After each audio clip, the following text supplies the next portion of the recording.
Setidaknya, hal terburuk yang terjadi dalam ritual ini adalah kematianku.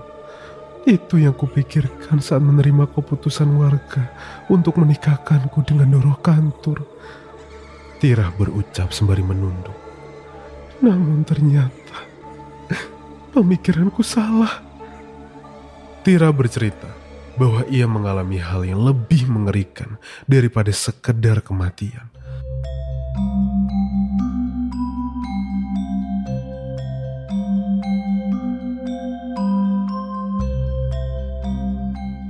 Assalamualaikum warahmatullahi wabarakatuh. Selamat malam, sobat horor. Kita kembali lagi di podcast Bagi Horor dan tentunya masih bareng aku Arga di sini. Hari ini kita akan melanjutkan part ketiga dari cerita Bang Dioseta yang judulnya adalah Tumbal Manten. Tumbal Manten di part ketiga ini kalau dalam bentuk tulisan itu kita masuk di part kedua yang judulnya adalah Pengantin di Tengah Hutan. Sebuah desa yang tega menumbalkan siapapun demi untuk sosok yang dipercaya memberikan desanya kemakmuran. Kita akan lanjutkan di part ini. Tapi sebelumnya kalian sudah tahu lah ya, buat sosial media dari Bang Dioseta itu semua lengkap ada di deskripsi dari episode ini. Karya-karyanya, YouTube-nya, Twitter-nya, Instagram-nya, itu aku taruh lengkap di bawah. Langsung aja kita masuk di part ketiga dari Tumbal Manten. Tubuhku hanyalah persembahan untuk setan-setan itu. Pasang headset kalian, tutup pintu, matikan lampu, podcast Bagi Horor siap membagikan ceritanya. Selamat mendengarkan. Tumbal Manten by Dioseta part 3. Dingin. Hawa terasa begitu dingin malam ini. Suara langkah dan teriakan tanpa wujud menghantui aku dan Dinda yang entah bagaimana bisa berada di alam yang tak tersentuh oleh manusia ini. Walau aku memiliki kemampuan melihat sosok gaib, tapi berada di alam ini membuat semua sosok itu terlihat dengan jelas dan berbaur dengan manusia. Aku sendiri mulai sulit membedakan mereka dengan manusia bila hanya sekilas. Kiai Sungu Langkir. Entah bagaimana ceritanya, sesosok kerbau cacat dengan bau yang mengerikan bisa menjadi perantara dari persatuan tubuh antara Doro Kantur dengan seorang manusia yang kali ini adalah Nuri. Membayangkan bagaimana seorang manusia harus bersetubuh dengan hewan saja sudah membuatku jijik. Apalagi dengan seekor kerbau cacat.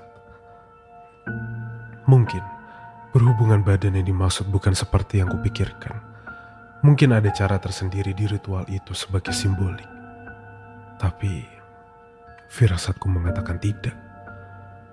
Aku baru tahu ada desa yang dihuni lelembut sebanyak ini. Enggak, Mas, aku juga gak tahu kenapa bisa kayak gini. Tapi kemungkinan semua demit-demit ini memang datang berkumpul menyambut hajatan yang akan diadakan di desa ini. Ucap Dinda. Pernikahan gaibnya Nuri. Dinda mengangguk. Memang tidak aneh, sebuah tempat di mana makhluk-makhluknya mempercayai akan ritual pemujaan terhadap sosok gaib cenderung disukai oleh mereka. Makhluk tak kasat mata.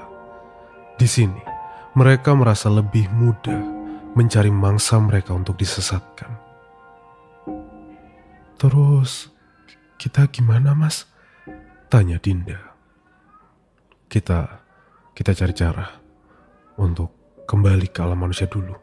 Kalau kayak gini, kita hanya bisa melihat semua orang di sekitar kita tanpa bisa berbuat apa-apa.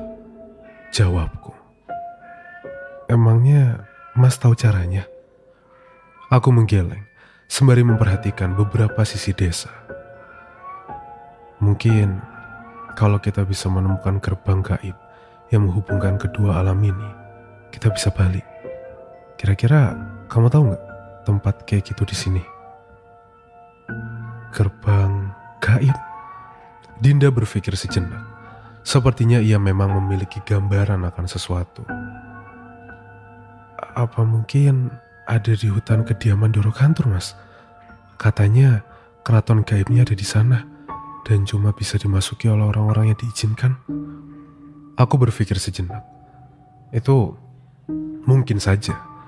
Tapi bila yang dapat mencapai keraton gaib itu hanya mereka yang diundang, sudah pasti datang ke sana hanya menambah masalah baru. Ada kemungkinan lain gak? Dinda berpikir sembari melangkah perlahan ke arah yang membuatnya cukup ragu. Aku gak yakin, Mas. Tapi aku sama Nuri pernah main ke perbatasan sungai yang ada di hutan. Waktu menjelang maghrib, Nuri itu ngaku ngelihat orang-orang berbaju kuno sama prajurit-prajurit kerajaan. Terus bagian tubuhnya gak lengkap. Tapi cuma di sekitar tempat itu aja. Nah itu, ayo antar aku ke sana, ucapku yang segera menyadari bahwa keberadaan makhluk-makhluk itu kemungkinan karena keberadaan batas gaib. Kemunculan makhluk-makhluk secara bersamaan seperti itu biasanya karena ada distorsi dimensi yang semakin kuat di antara batas hari. Yakin, Mas? Tapi kalau Nuri benar, berarti kita harus ketemu sama setan-setan menyeramkan itu, tanya Dinda. Tenang. Mereka itu cuma arwah penasaran. Yang saat ini paling berbahaya adalah setan-setan anak buah Doro Kantur, jelasku. Dinda pun mengerti dan menyetujui permintaanku. Lagi pula, sepertinya dia lebih memilih menyingkirkan rasa takutnya demi menolong adiknya itu. Aku dan Dinda menelusuri desa Sandi Alas sampai matahari mulai terbit. Saat itu juga, warga mulai meninggalkan rumahnya satu persatu untuk menjalani kegiatan sehari-harinya. Tetap saja, tak ada satupun dari mereka yang bisa melihat kami. Hanya saja, keberadaan sosok-sosok setan di desa ini tidak sebanyak saat malam tadi. Walau matahari sudah menampakkan sinarnya, di alam ini, suasana tetap terasa seperti perbatasan malam dan pagi. Cahaya tidak menyilaukan seperti biasanya. Nuri, gimana, Mas? Mereka akan menikahkan Nuri siang ini, tanya Dinda. Tenang, ritual pernikahan adat membutuhkan banyak prosesi.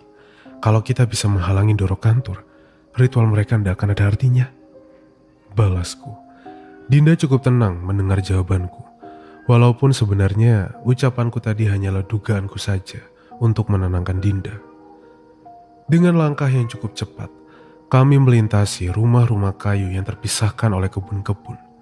Beberapa kali kami berpapasan dengan warga desa yang tengah mengendarai sepeda ontelnya dengan membawa pakan untuk ternaknya. Namun tetap saja, kami tidak bisa berkomunikasi dengan mereka. Kami mulai memasuki ke wilayah hutan yang menuju ke arah sungai. Masih ada jalan setapak di sini yang terbuat secara alami dari langkah kaki warga yang sering melintasinya. Suasana menjadi semakin gelap di tempat ini. Aku menduga cahaya matahari yang tak sepenuhnya bisa menembus alam ini. Setelah memasuki hutan cukup dalam, di tengah jalan, tiba-tiba Dinda terhenti. Dinda menoleh ke arah salah satu pohon besar yang umurnya mungkin sudah ratusan tahun. Ia menelan ludah melihat sesuatu yang berada di sana. Ada seorang nenek berpakaian sinden. Ia duduk, meringkuk di antara akar-akar pohon sembari melirik kami dengan mata yang tajam. Rambut putihnya terurai dan kulit keriputnya seolah menandakan umurnya sudah ratusan tahun. Sosok nenek itu dikelilingi beberapa ekor ayam dan diantaranya sudah menjadi bangkai. Aku sedikit gemetar melihat sosok itu. Ia mengangkat kepalanya, menatap kami dan tersenyum dengan cairan darah merah yang menetes dari mulutnya. Tatapannya saja sudah membuatku cukup gentar.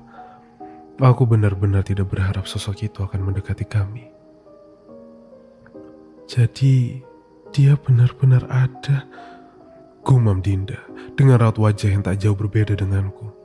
Ia pun pucat melihat sosok nenek berpakaian sinden itu. Dia, memangnya dia siapa Dinda? Nyi Sangkir. Dinda menceritakan bahwa warga desa Sandi Alas masih sangat mempercayai tentang keberadaan sosok-sosok penghuni tempat keramat. Salah satunya adalah pohon besar ini. Katanya, setiap hitungan weton tertentu, warga desa akan menyembelih ayam dan memasang sesaji di pohon ini. Itu adalah persembahan untuk Nyi Sangkir yang menghuni pohon ini, kata mereka, ucap Dinda. Sosok nenek itu masih memperhatikan kami, walau posisi kami sudah berjalan cukup jauh. Aku sama sekali belum tenang sebelum nenek itu hilang dari pandangan kami. Aku weruh kowe, Nduk. Aku tahu kamu. Terdengar suara nenek itu sayup-sayup sebelum kami semakin menjauh. Wajah Dinda pucat. Terlebih sekarang ia tahu ada sosok itu yang memperhatikannya setiap pergi ke sungai. Setelah ini mungkin apa yang dipikirkan Dinda setiap pergi ke sungai dulu akan berbeda dengan setelah ini. Mungkin saja ia akan selalu terbayang-bayang wajah dari nenek itu. Dinda selama ini menganggap hal itu sebagai kepercayaan saja. Tapi saat ini akhirnya Dinda melihat sendiri sosok yang dimaksud oleh warga-warga desanya. Setiap hal yang diturunkan oleh leluhur kita pasti punya maksud dan tujuan. Kamu beruntung bisa mendapat jawabannya langsung, ucapku. Berarti ritual tumbal ayam dan sesaji itu bukan hal yang salah, tanya Dinda. Untuk itu kamu harus memahami sendiri. Saat sudah waktunya, kamu akan bisa menjawab hal itu dengan mudah. Kami pun melanjutkan perjalanan hingga mulai terdengar suara gemericik air. Sungai yang dimaksud oleh Dinda sudah terlihat tak jauh dari pandangan kami. Dinda memberitahu tempat yang ia maksud. Cukup jauh dari ujung jalan setapak tadi. Dinda mengantarku ke sisi sungai dengan aliran yang deras, dengan batu-batu besar yang membelah alirannya. Aku menduga memang jarang ada orang yang mendatangi sisi sungai ini. Bagian sungai ini jarang dideketin warga. Selain karena pernah ada yang lihat setan di sini, aliran sungai di sini juga bahaya, ucapnya. Aku mengangguk mengerti. Aku pun mulai berkeliling mencari celah yang dimaksud oleh Dinda. Seandainya ada makhluk gaib yang bisa muncul di tempat ini, pasti ada cara agar kami bisa meninggalkan alam ini juga. Tidak ada yang salah dengan ucapan Dinda. Aku memang merasakan residu-residu kekuatan gaib yang sebelumnya berada di wilayah ini. Dari jauh atau dari sisi yang tidak bisa kutebak, aku mendengar suara-suara aneh. Ada suara erangan kesakitan, suara tangisan anak-anak dan wanita, dan terkadang suara tawa melengking. Dinda ikut mencari suara-suara itu. Namun entah bagaimana, kami tidak bisa mendengar wujud dari asal suara itu. Apa dugaanku salah, Mas? Kita di alam gaib, bukannya bila ini tempatnya, harusnya kita bisa melihat mereka? Tanya Dinda. Aku tidak menjawab Dinda. Aku belum mau menyerah mencari petunjuk di tempat ini. Bila cerita Dinda benar, memang kemungkinan terbesar ada batas dimensi di tempat ini. Tiba-tiba terdengar suara langkah kaki mendekat. Suaranya seperti langkah kaki manusia, namun setengah terseok. Aku menarik Dinda mendekat untuk berhati-hati dengan siapapun sosok yang mendekat. Ini tempat yang benar, hanya waktunya saja yang belum tepat. Tiba-tiba terdengar suara wanita dari salah satu sisi hutan. Aku dan Dinda menoleh dan mendapati sosok seorang perempuan yang mengerikan. Kulitnya banyak dipenuhi bintil, bekas luka yang mengerikan terlihat di sekujur tubuhnya. Bahkan, hanya ada satu mata yang bersarang di wajahnya. Setengah wajahnya hancur, terlebih bau menyengat tercium dari tubuhnya. Siapa? Siapa kamu? Mendengar ucapanku, sosok itu mundur beberapa langkah. Saat itu aku baru menyadari bahwa sosok mengerikan yang mendekat itu mengenakan pakaian pengantin Jawa yang sudah robek-robek dan lusuh. Dinda yang awalnya takut mengernyitkan dahinya dan mendekat ke arah perempuan itu. Aku mencoba menahan Dinda, tapi sepertinya ia tahu apa yang ia perbuat. Mbak Tira, ucap Dinda tiba-tiba. Ia seperti mengenali sosok itu. Aku tidak mengerti maksud Dinda, namun sosok perempuan itu semakin mundur dan menunduk. Walau begitu, aku melihat anggukan kecil dari sosok itu.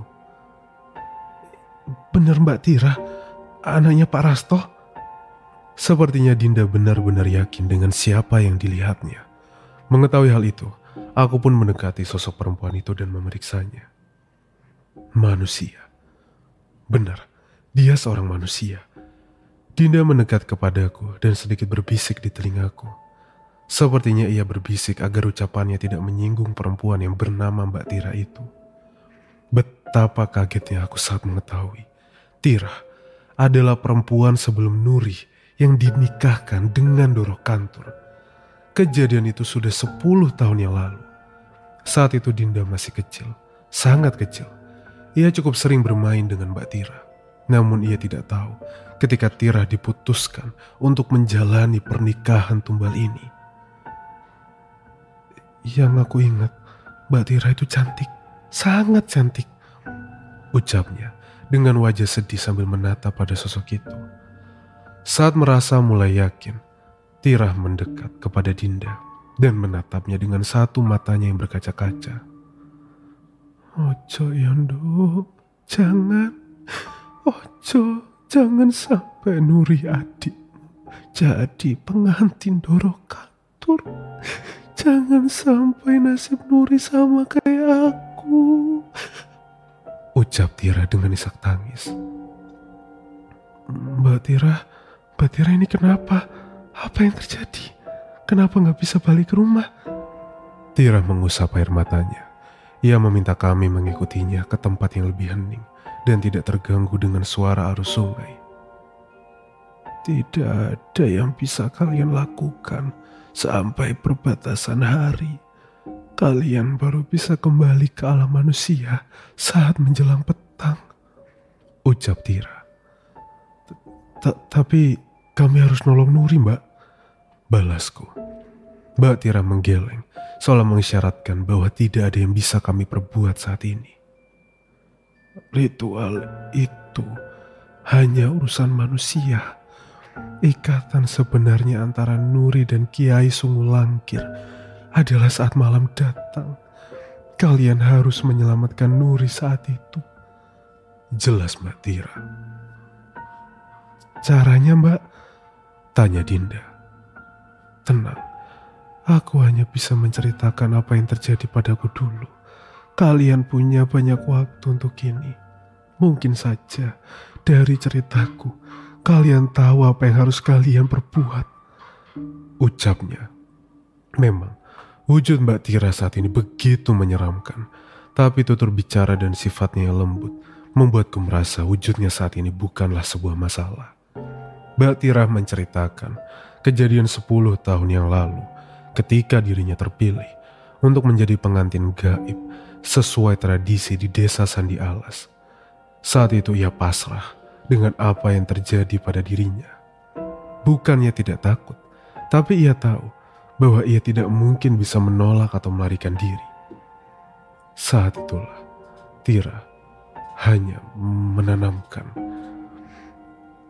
di dalam pikirannya bahwa yang ia lakukan saat itu adalah sesuatu yang benar, sesuatu yang terhormat dan akan menjunjung derajat orang tuanya.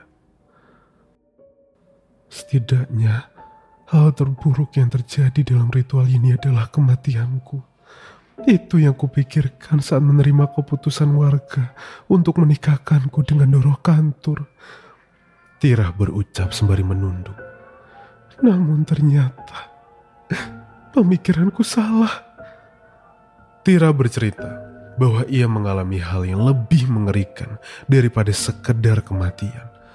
Aku tidak bisa membayangkan hal seperti apa yang ia alami. Namun raut wajahnya benar-benar menggambarkan trauma yang sangat mendalam. Saat matahari tepat di atas kepala, Tira dimandikan layaknya seorang pengantin. Ia didandani secantik mungkin, layaknya bidadari yang jatuh dari kayangan. Bahkan ia mengatakan bahwa ia belum pernah melihat pengantin secantik itu sebelumnya. Lebih dari sekedar riasan, ada beberapa susuk yang ditanamkan di beberapa bagian wajah Tira untuk menjadikannya terlihat menawan. Warga desa tidak ingin mengecewakan Doro Kantur dan memberikan persembahan terbaik untuknya. Saat itu saya sedih. Tapi saya tidak bisa menangis.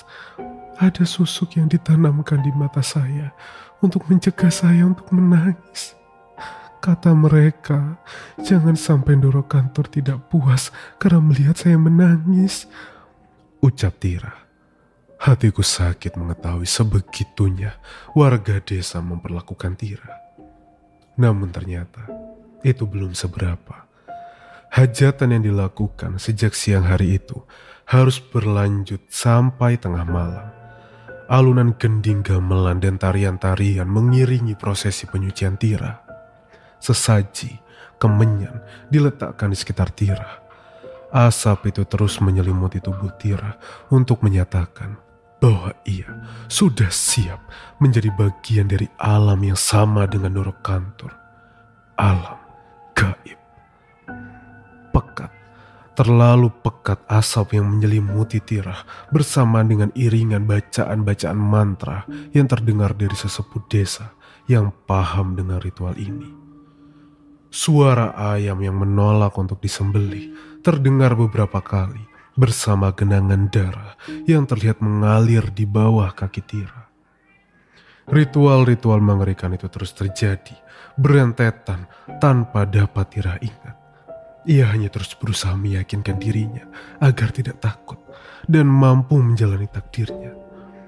Hingga saat langit memerah, keramaian itu terhenti. Saat asap kemenyan itu tersibak, mata Tira terbelalak dengan keramaian yang berada di sekitarnya. Bukan hanya kerumunan warga desa, tapi sudah ada ratusan lelembut yang mengelilingi desa itu. Mereka semua menatap Tira dengan wajah mengerikan, seolah bersiap memangsa Tira kapan saja. Namun lebih dari itu, di hadapan Tira sudah ada seekor kerbau hitam cacat yang juga sudah didandani. Tira sudah mendengar sedikit selentingan tentang apa yang akan terjadi antara dirinya dan kerbau cacat itu. Ia semakin takut. Namun dari belakang, sepasang tangan menggenggam daun dan daun menutup kedua matanya. Seketika, Tira pun kehilangan kesadaran. Tidak.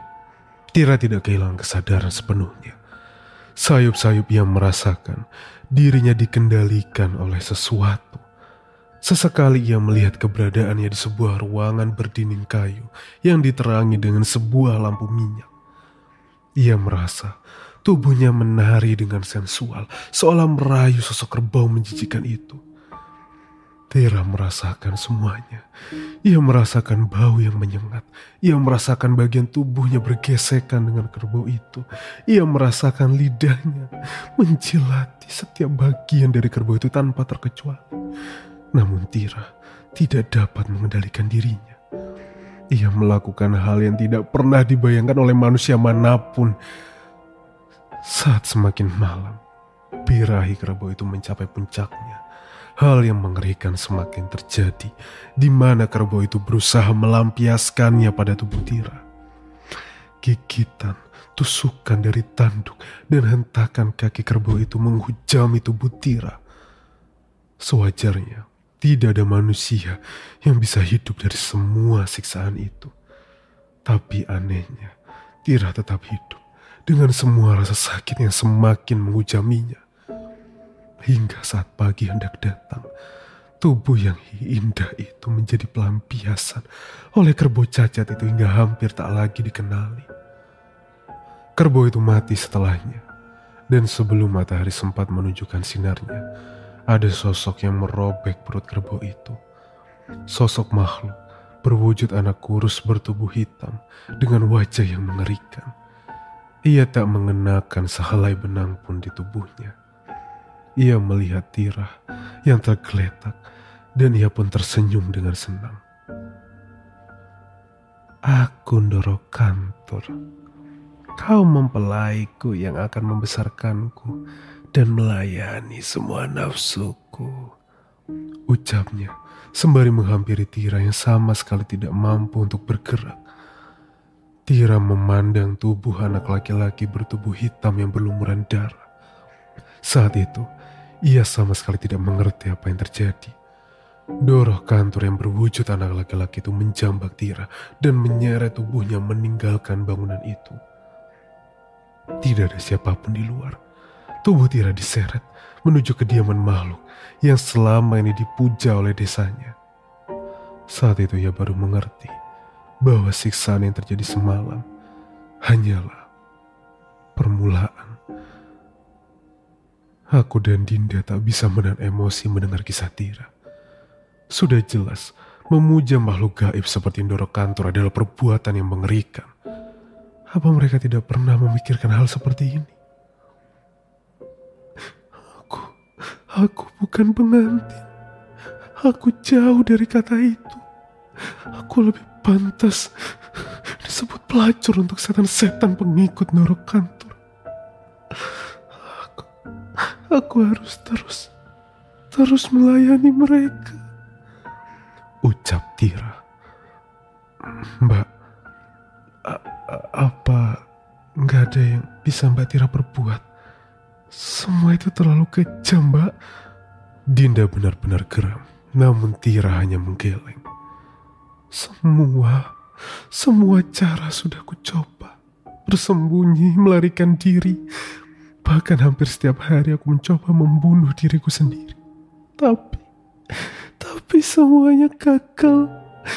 Aku sudah dikutuk untuk terus melayani setan-setan itu, ucap Tirah dengan masih menitikkan air mata.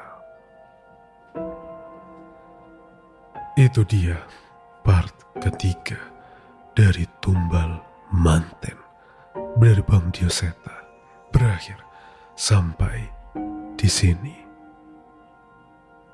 Wow, ini part speechless aku ya, nggak bisa ngomong. Cerita ini tuh pikiranku tuh capek. Membayangkan ceritanya aja pikiranku capek gitu rasanya. Sebuah cerita yang sangat